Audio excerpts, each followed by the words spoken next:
तँलाई एक्कासी के भयो शङ्करे? पुनमले पैसा खाइदियो कि क्या हो? मलाई थाहा छ के भएको भनेर, तर लामो कहानी छ, पछि फेरि भएको बेला भन्छु।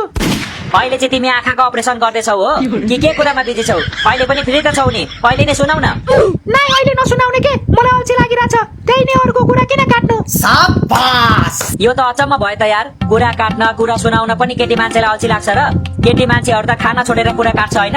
म अरू केटीहरू जस्तो होइन नि त, म बेग्लै छु। किन र? तिमी चाहिँ उठेर पिसा फेर्छौ र? गाइज गाइज गाइज सुन त, को मान्छे हाँसिरहेछ।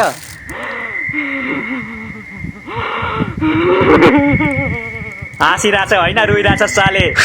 चुप चुप चुप चुप। यति राति को रुइरहेछ यार? कतै चुडेल त होइन? मम्मी के बच्चा जस्तो डराएर? चुडेल भयो नि भूत भयो नि, त्यो एक्लैले हाम्रो के बिगार्न सक्छ र? तँलाई कसरी थाहा भयो एक्लै छ भनेर? त्यसको साथीहरू पनि त हुन सक्छ नि। चुडेलहरूको साथी हुँदैन के, सबै एक एक्लै हिँड्छ। भूतको फिल्म हेरेको छैनस् तैँले? त्यो त फिल्ममा पो त, रियल लाइफमा त ग्रुप बनाएर हिँड्छ होला नि, कसलाई थाहा छ र? ग्रुपमा आयो भने त झन् राम्रो नि, सिंगल सिंगल खेल्नु पाइन्छ तिनीहरूसँग। कराते सिकेको छस् भन्दैमा यति साह्रो नजोसिन केटा, चुडेलनीहरूको अगाडि तेरो कराते काम लाग्दैन त। चुडेलनीहरू साँच्चै के हुन्छन् र? मलाई त विश्वास लाग्दैन। अच्छा।